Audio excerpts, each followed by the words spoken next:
Sejam todos bem-vindos à próxima etapa desse vídeo, né? Como se fosse a nossa aula 2. E já começo com uma pergunta, né? Inventor da selfie?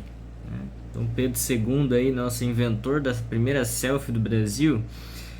De fato, se a gente for levar em conta, essa foto aqui, por exemplo, ela foi tirada num contexto ao qual ele, por ser amante de fotografia, de arte e tudo mais, que a gente já havia comentado sobre a questão da industrialização, a questão artística, né?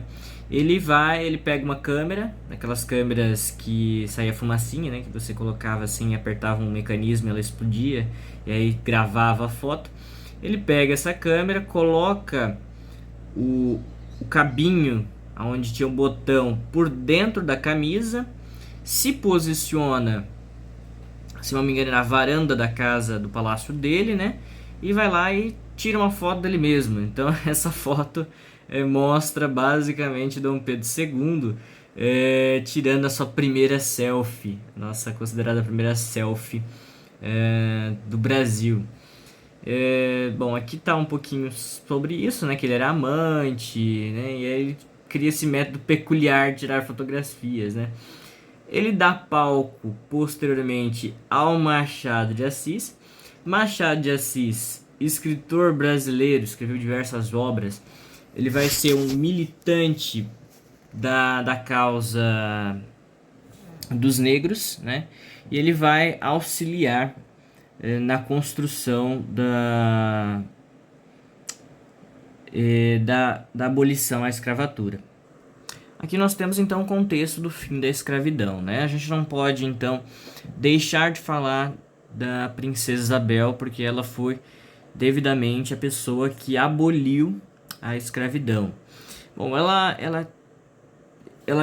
fica como sendo a princesa regente, né, no lugar do pai dela, Dom Pedro II, justamente porque o Dom Pedro II estava doente, então ele teve que ir para a França se tratar por lá, na Europa, e ela fica como princesa regente, assim como a avó dela, Dona Leopoldina, ficou, né? Dom Pedro II, ele sempre quis, então, a abolição da escravatura, assim como sua filha e assim como seu avô e como o seu pai, né? Machado de Assis cria algumas obras que vão auxiliar, né, nessa ideia de nova identidade ao qual a gente vai introduzir o ex-escravizado nesse contexto, né? Que uma delas foi O Pai contra a Mãe, mas ele teve várias outras obras que eram devidamente monarquistas, porque ele era um monarquista, e devidamente anti-escravagistas, porque ele era um anti-escravocrata, né? Joaquim Nabuco também vai falar sobre isso, que vai fazer pressões dentro da Câmara dos Deputados, dos Senadores, do Senado, para criar sanções e criar leis para pôr fim à escravatura. E a princesa Isabel devidamente vai assinar a Lei Áurea, assim como ela também fez várias pressões tentando aí pôr o fim à escravidão, né? Pôr aqui o fim à escravidão. Então, tudo isso, né? Todas essas pessoas juntas, elas vão dar esse palco novo para a criação das leis anti-escravagistas e para pôr fim ao período escravocrata brasileiro. Aqui nós só vamos passar sobre elas, nós já falamos sobre. A primeira lei criada foi a Lei Feijó.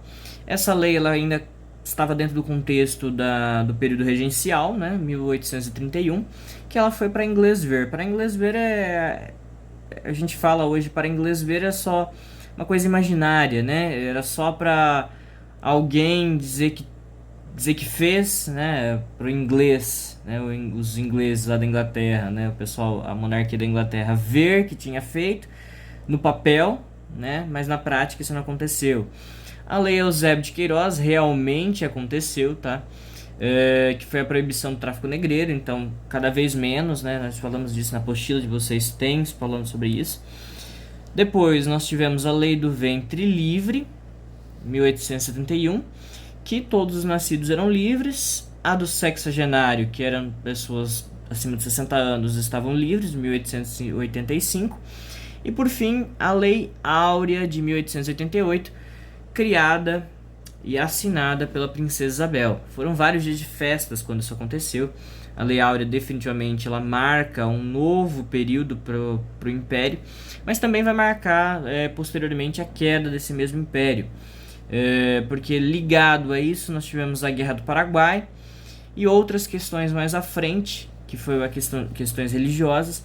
Tudo isso somado com a Lei Áurea e a abolição da escravatura, né, porque os escravos agora libertos não eram mais mão de obra, então a burguesia vai entrar em conflito com os conservadores e os monarquistas, porque agora os escravos não eram mais mão de obra para eles e muito menos uma moeda de troca. Então isso vai levar, por exemplo, ao fim da escravidão. Podemos, como a gente viu no slide passado, falando que famílias eram mais ricas do que a própria família imperial, nós temos então que essas famílias que eram escravagistas vão entrar ali em conflito querendo os escravos de volta, né? E é isso que é um dos motivos que vai levar ao fim do segundo reinado. Aqui nós temos 2 pontos também, que é o conflito com a Igreja Católica, né? Bom, Dom Pedro ele vai assinar bastante coisa para a maçonaria, justamente porque a maçonaria auxiliava, né, nesse processo de industrialização. O Ireneu Evangelista, né, o Barão de Mauá, ele era maçom. Então, uma das figuras que vai desempenhar esse papel era maçom.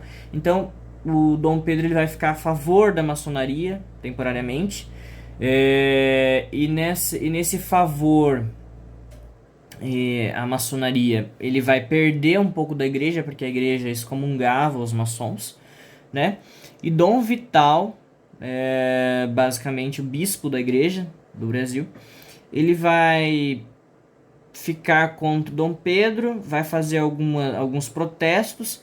Esses protestos supostamente vão irritar o parlamento vai encher a cabeça do Dom Pedro para que Dom Pedro prenda Dom Vital, e isso realmente acontece. Dom Vital vai preso, só que a Princesa Isabel, sendo ela uma grande católica, né, ela vai tentar intervir contra Dom Vital, a favor de Dom Vital contra o parlamento, para que libertem o Dom Vital e tudo mais. Bom, aqui nós temos uma imagem de Dom Vital, né? Esse homem aqui é o Dom Vital. E Dom Vital preso, né?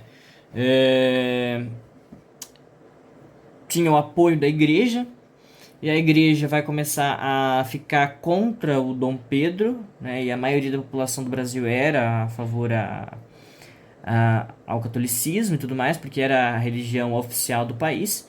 Duque de Caxias mais a Princesa Isabel, eles vão entrar em acordos contra o parlamento, para que o parlamento os liberte, né? Lembrando que aí o Dom Pedro II ele só prendeu o Dom Vital porque o parlamento exigiu. Então as sanções que a Princesa Isabel e o Duque de Caxias estavam fazendo era contra o parlamento. Pedro II então vai se desculpar com Dom Vital e com os bispos e vai libertar Dom Vital. Mas aí já era tarde, né? Porque a Igreja Católica já estava basicamente contra essa ideia de prisão aí arquitetada pelo parlamento e acatada por Dom Pedro. O fim do segundo reinado, então, ele vai ter 3 grandes fatores, né? Os militares que lutaram na Guerra do Paraguai, agora eles queriam o fim do Império, auxiliados aí pela burguesia e pela maçonaria. Então eles vão querer o fim do Império. Os positivistas, que era um novo modelo cultural que prezava somente o lado militar, vai auxiliar com ideias para que os militares tirem Dom Pedro. E depois o Marechal Deodoro da Fonseca, que foi aquele que lutou na Guerra do Paraguai, vai ser cooptado, né, enganado por esses liberais e por esses militares aí, para fazer parte também, porque eles sabiam que o Marechal Deodoro ele era aclamado pelo povo, o povo gostava muito do Marechal, então seria uma figura pública que daria certo, vamos dizer assim. Só que isso não, na prática não se aplicou, até porque o próprio Marechal Deodoro era amigo íntimo do Dom Pedro, então ele não queria depor o próprio amigo, né? E que de fato marca o fim, tá? Porque a marinha era fiel ao Dom Pedro, o povo era fiel ao Dom Pedro, a igreja, embora descontente, achava ele um bom monarca, queriam apenas tirar um pouco mais os poderes dele, né, mas não tirá-lo totalmente. E aí Solon Ribeiro, né, Solon Ribeiro, vai cooptar o Deodoro para fazer parte dessa nova ideia de governo, que seria a república, pedindo para que ele fosse lá, porque dizia que o imperador Dom Pedro tinha mandado prender ele, junto com Solon Ribeiro também. Então aí o Deodoro vai falar assim, poxa, então se o imperador Dom Pedro vai querer me prender, é bom a gente fazer alguma coisa com isso, né? Mas lembrando que isso era mentira, o Dom Pedro nunca quis que prendeu o Deodoro, muito menos que o Deodoro fosse deposto ou qualquer coisa acontecesse. E o Deodoro ainda tinha muita amizade por Dom Pedro. Então o Deodoro, mesmo que entenda isso, ele não... ele pensa duas vezes e vai... então esses militares, esses liberais vão ter que fazer outra ideia, né? O Solon Ribeiro então cria outra ideia, outra mentira para cooptar o Deodoro. Qual foi essa outra mentira, né?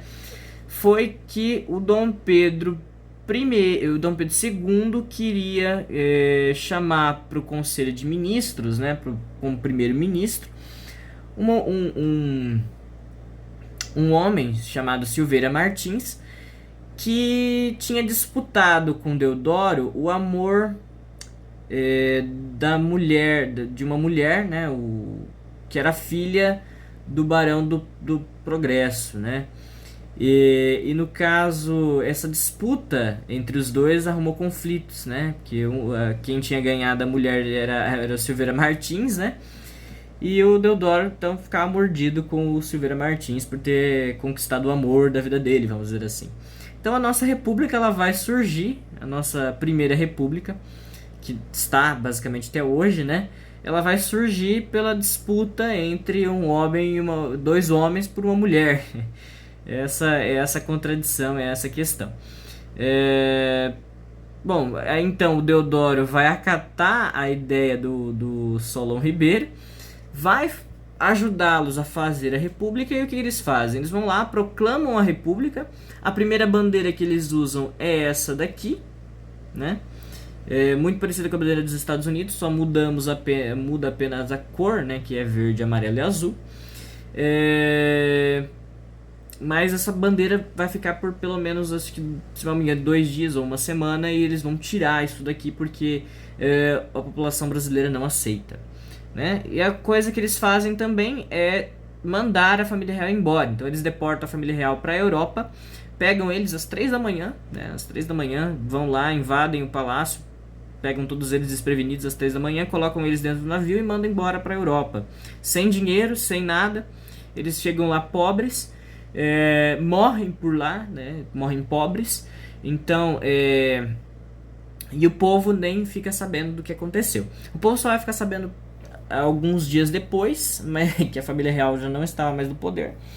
Eles tentam fazer armadas, né, e revoltas contra essa nova república, ou no caso contra o Marechal Deodoro, mas que no final das contas o poder militar vai invadir, vai acabar com essas revoltas e tudo mais.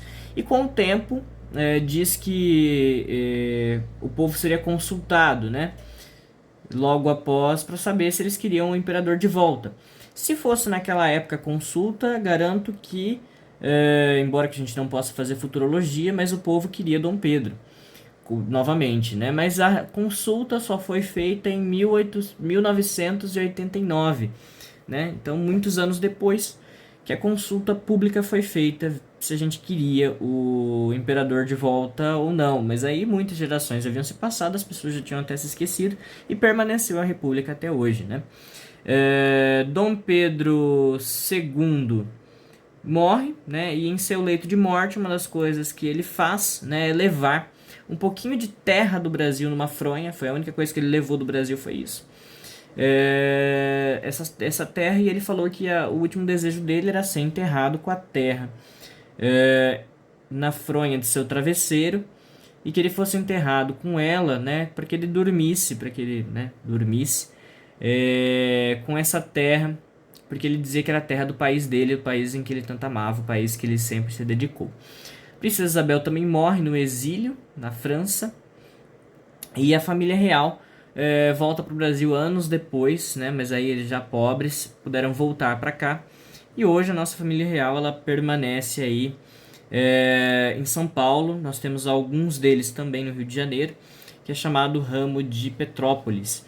E nós temos o ramo de Vassoura, que é atualmente o imperador, suposto imperador seria Dom Bertrand de Orleans e Bragança. Mais à frente falo sobre ele se interessar o assunto. Mas o que importa para nós é isso. Então essa aula vai ficando por aqui. Agradeço vocês por terem assistido. Um abraço a todos.